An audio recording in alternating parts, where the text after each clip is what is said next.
We economic hitmen really have been the ones responsible for creating this first truly global empire. And we work many different ways.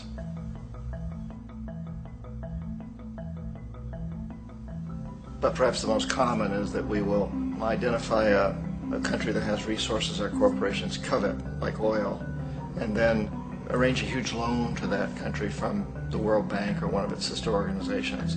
But the money never actually goes to the country. Instead, it goes to our big corporations to build infrastructure projects in that country, power plants, industrial parks, ports, things that benefit a few rich people in that country, in addition to our corporations, but really don't help the majority of the people at all. However, those people, the whole country is left holding a huge debt.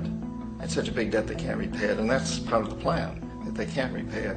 And so at some point we economic hitmen go back to them and say, listen, you owe us a lot of money, can't pay your debt, so sell your oil real cheap to our oil companies.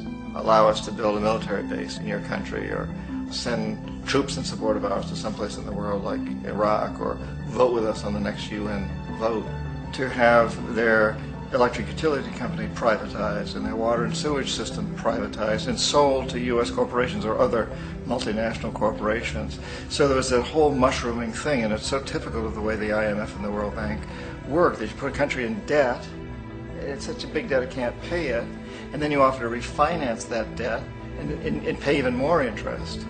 And you demand this quid pro quo, which you call a conditionality or good governance, which means basically that they've got to sell off their resources, including many of their social services, their utility companies, their school systems sometimes, their penal systems, their insurance systems, to foreign corporations. So it's a double, triple, quadruple whammy.